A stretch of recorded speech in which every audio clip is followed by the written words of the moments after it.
right, welcome back to the Current Events Podcast. I'm going Pat McAfee style here with the stand-up desk. I kind of like it. I think we're going to rock with that, Tim. Today we're talking. Oh, no, we froze again. Don't even start. Don't start with the freezing. Hope that was not. There's an actual face. Nice, yeah.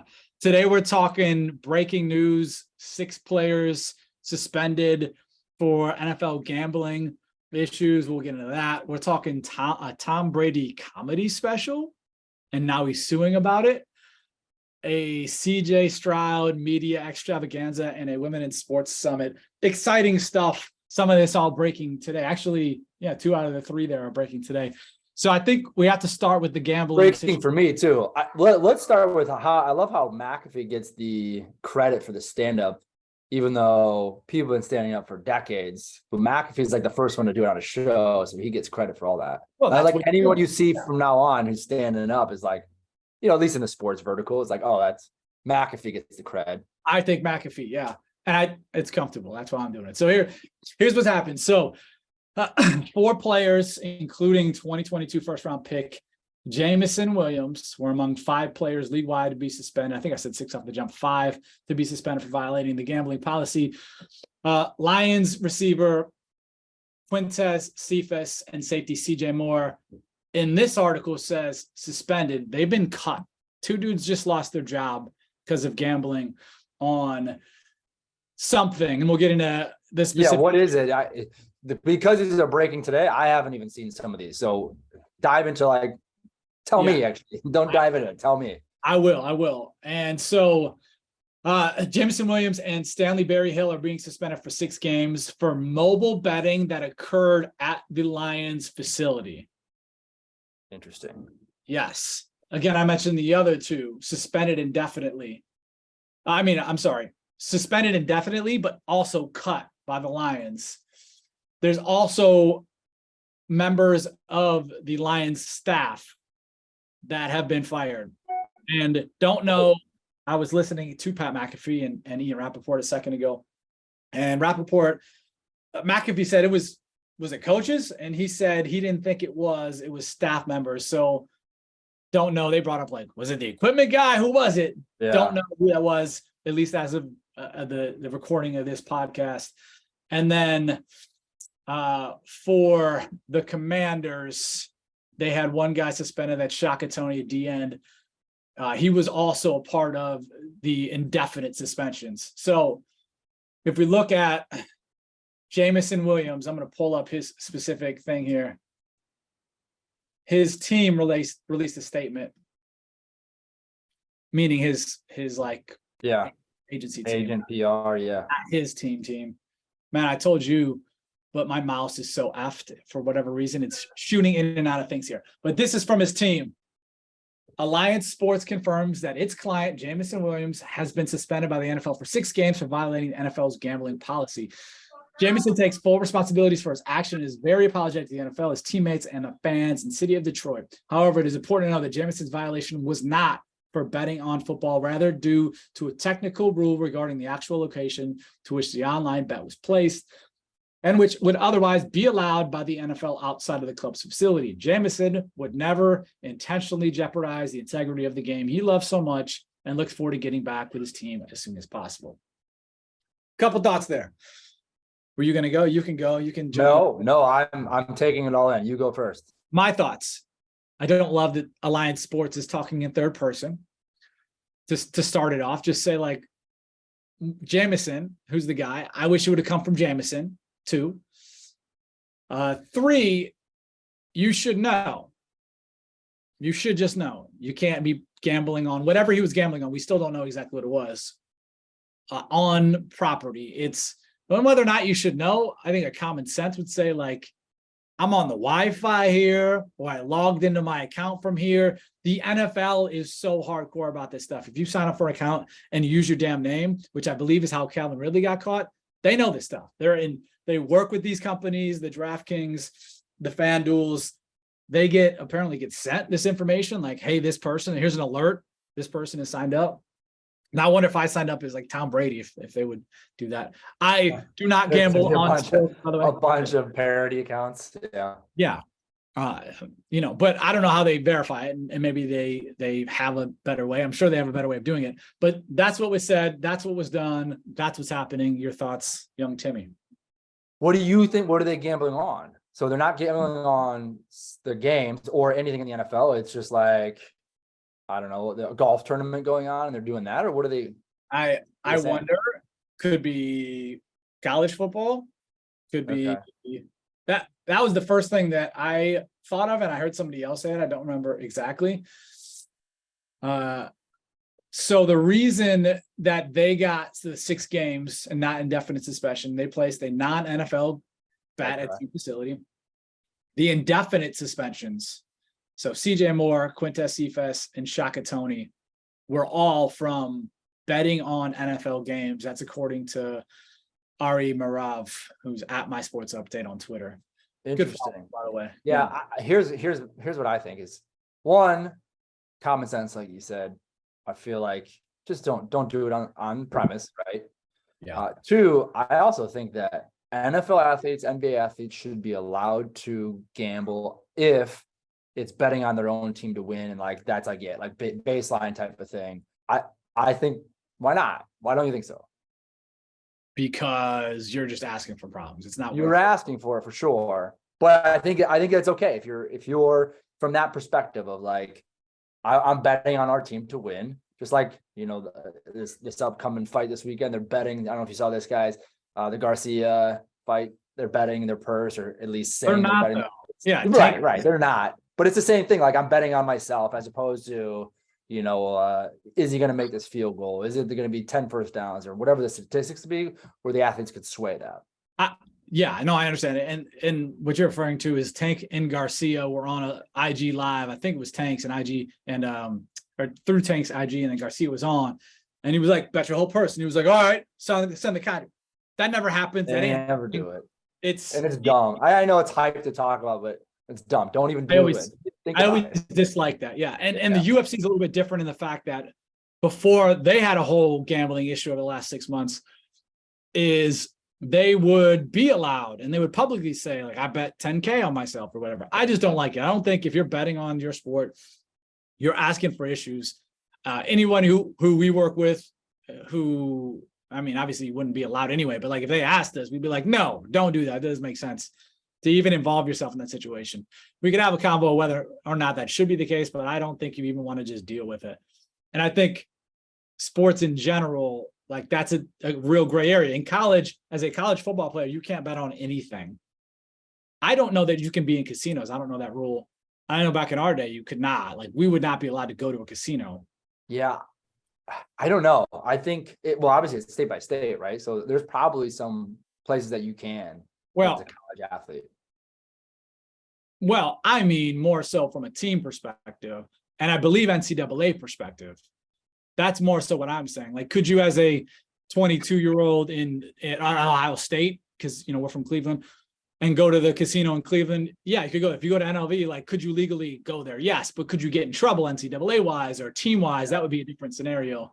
I don't know those rules, and I guess it depends on the place. But either way, don't bet on sports, and you can't bet on sports if you're a college athlete. The Tom Brady stuff, I thought was really interesting. I don't know anything about this. So here's basically what happened. And this is where I saw it. So I didn't see it come out. I just saw the lawsuit. So Tom Brady threatens lawsuit against comedians who put out an AI special of him. And yeah. That's hilarious. Okay.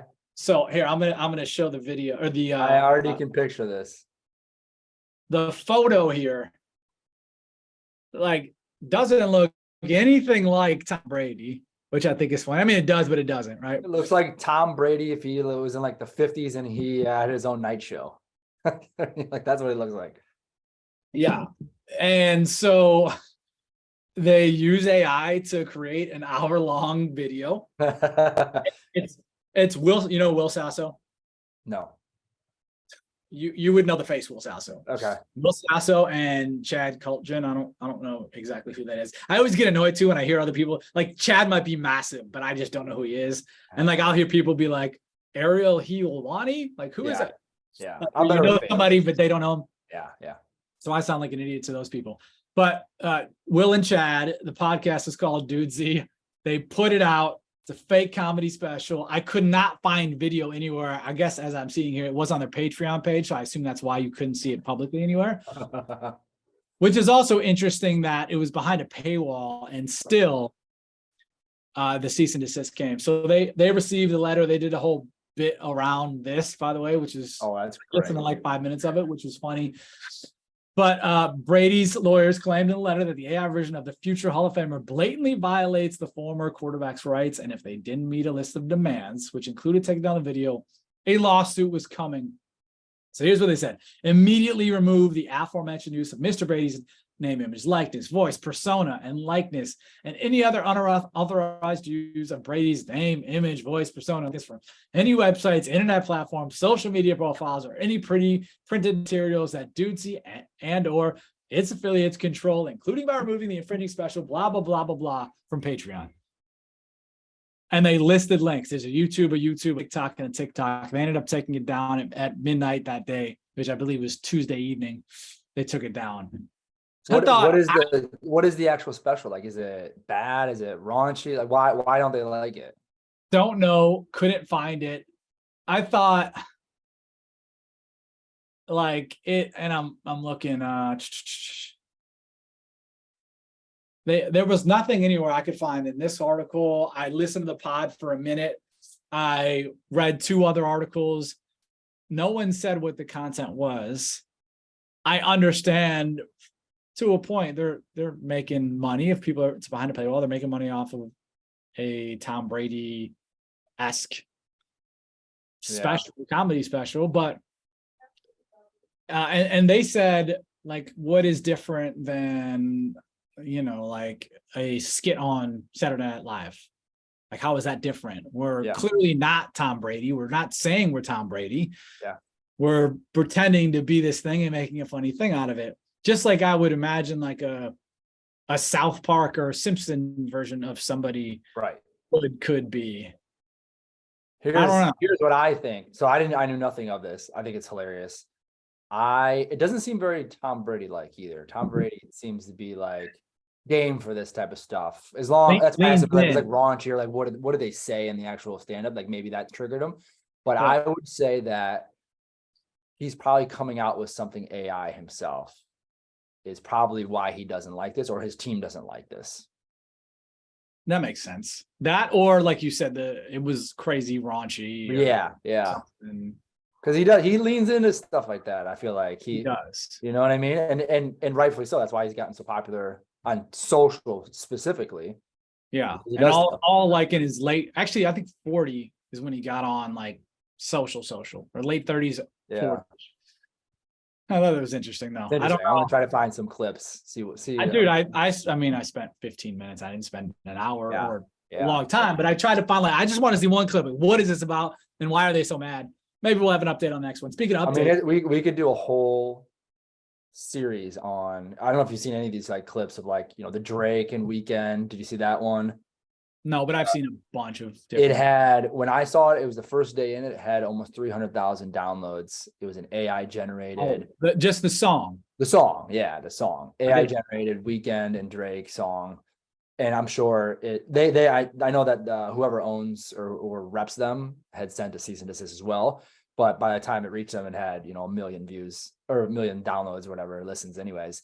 But those, I mean, it's going to happen. The Kanye one came out 2 weeks ago. You could literally do this with any athlete or celebrity. I know. There's going to be, we'll see what happens with Tom Brady. I feel like that will hinder some of these people from coming out with some of this stuff. Why don't we just start an AI generated sports biz podcast? We definitely could. Talk offline about that one. TBD. Not TB12, TBD. Speaking of quick updates, so I know we talked last week about the Cavinder twins. They teased maybe a WWE partnership.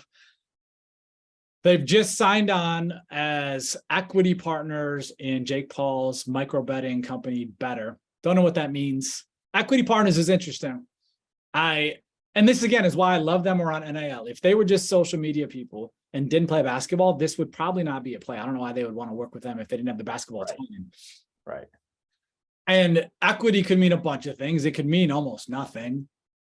Or it could mean like, holy shit, they're going to be multi-millionaires because of this. You could have 0.00000001 of a company and be an equity holder in that company. Right. That's what I'm saying. Like, it might mean nothing at all. I wonder though. If I had to throw out a number, I bet that they are 1% or under ownership. Yeah. They're That makes sense. But that could be low, but meaningful for a company like Better. That could potentially be hundreds of millions, if not $1 billion company in the next couple of years. significant if it's 1%. Yeah. Yeah, I agree. I think it was kind of cool. We didn't talk about this pre-podcast, but I wanted to touch on that because we talked about it. You're throwing curveballs today. Friday curveballs. I haven't thrown a curveball since like middle school. And it was wiffle ball. No, I threw some curves in games. It never did. It never curved. I just threw it. In your And mind, yeah. This is what I remember from that. Where's my ball at? I had a ball in here. I have a lacrosse ball I walk on. The Babe Ruth signed one? No. It's a lacrosse ball. I don't know where this ball went. But anyway, there was a way I remember watching a baseball video. This is old school stuff. And if you could snap your fingers. Yeah. You could throw it. And that's how you threw a curveball. Apparently, never really got to get the. Which, by the way, this video you reference is probably a VHS that you had to pop in. It was like a training. Yeah. Definitely. YouTube. I mean, I went to high school in 99. I didn't play baseball in high school. So it was before 99 for sure. So you probably got it either from the library or you forced mom and dad to go buy. Can you buy me this training video for $9.99? I didn't force them to do anything. I'm sure we got it from my coach Tom Story. Yeah. Rest in peace. But I'd imagine it's from Dad. Will love that shout out. Hi, Dad. Thank you for listening. I'll send you the podcast here in a little bit. But I imagine it came from that Fred McGriff world. Remember, he used to have those baseball. Yeah. I think it was something like that. We should do a breakdown on Fred McGriff. I bet there's some interesting pieces. Oh, if you look back, yeah. Write that note down for a newsletter, sports biz newsletter shout out. All right, Tim, and then we got some absolute drama around the NFL draft, and this is like, I thought I made a video about this on my own accounts today, but I thought this is like a good lesson for athletes and media. So, it involves Ryan Clark, former talented NFL player, Brady Quinn, former talented player as well. And Brady Quinn was talking about CJ Stroud, who's by most accounts the number 2 quarterback in this year's upcoming draft, will be a high draft pick. And there's talks of him maybe sliding a little bit. And now he did have, now sliding means like a guy or two, a pick or two is kind of the wording on it. Now, this is one clip from a podcast that went viral. Manning Passing Academy. I've been told that, he committed to it the night before, just kind of ghosted him, didn't show up. That's football royalty. All right. So people clip that and it goes. And so one of the reasons that he's saying, hey, he's sliding because people are like, oh, he just ghosted the Mannings. And I guess he was asked, like, what are some reasons? And he named a couple other reasons. And then Ryan Clark, goes in hard. He goes, first thing he says is CJ Stroud never committed to the Manning camp. He chose to work with his teammates at Ohio State instead before his final season. So this all happened last summer. He wasn't paid. And just coming out now. Right. Okay. Like a week before draft. Yeah. It was 9 months after when the camp was. I'm sure it's in June, I believe. Yeah. So he wasn't paid to go. And furthermore, at Brady Quinn, what does acquiescing to the Manning family have to do with leading to an organization? So my initial thoughts are this, and I'll read more as we go here drama-wise, but there's a reason this comes out, like you were saying there, alluding to there. Why is this being said now? And who's saying it? And I think in general, and this is why I think it's a good lesson for media, I don't know what's true and what's not true, and that doesn't even matter for this in this case. But Brady Quinn gets his information from certain people, and Ryan Clark gets his information from certain people. And in this case, maybe it's directly from CJ Stroud. By the way, none of this actually matters for CJ Stroud. Like, this isn't going to affect any real, like, this specifically is not going to affect his draft stock. I'm confident in that. but as unbiased as anybody in the media would try to be, you're getting your information from somebody. And so Brady Quinn then claps back to Ryan Clark on this, and he's basically like, do your own research. I did look at, I did talk about other things. I did hear this, and I did mention other things. He's like, basically, I wished this wasn't the one clip that was pulled out of this, but hey, this was part of a bigger thing of what I said. And then they're going back. Which is what usually happens, right? Yeah. Ryan Clark also said, this is an example of an analyst like Brady Quinn, telling stories of zero value to diminish a man's character while validating his own, instead of dissecting film or speaking to coaches as an adult man. Speaking to coaches, an adult man stoops to gossip while analyzing. It's an immature evaluation of football integrity. Bam! Comes hard. And over the last day and a half, they've been going back and forth, probably 20 tweets back and forth. Quinn, then that's when he comes back with, this is also an example of an analyst not doing his homework. There was no shot taken at his character. And clearly you don't know me, my work ethic, or integrity. Maybe do the work and listen to the podcast before you start making claims. So they're going back and forth. Dang. And I know they were coming hard at each other, which was kind of interesting to follow. How it'd pop back on Twitter an hour later and see like this comment and that comment. Yeah. And then, Brady Quinn, he posted something about, I forget the wording. I'm trying to pull it up here. The wording on basically that Ryan Clark is bought and paid for by David Mulligetta, who's CJ's agent, Athlete's First guy. And then Ryan was like to Brady and anyone else, I am friends with him. Nobody pays me. Nobody pays me to say anything. And so like there's this whole back and forth. Hey, come on my podcast from Brady, or I'll come on your podcast. And Ryan was like, let's just have a call. I don't need to have that. Although I do think in this case that was a missed opportunity. If I had anything, why wouldn't he? I think this would be good business for Ryan to get him on. Now you're giving Brady, he's probably pissed off at Brady. Yeah. You're giving him a bigger platform, and The Pivot is one of the biggest podcasts in the world. I think it would be very interesting content though. And something that would be one of their bigger podcasts because of all this other stuff. And we're leading up to draft week and all this. I bet he does it. I bet he said no because of pure emotion. He probably legit is mad, but then take 3 hours off and be like, I bet they do it. 1, 2, like why air it on Twitter and then be like, no, wait, let's just talk about it. Let's just call me. You know what I mean? Like you're public already with it.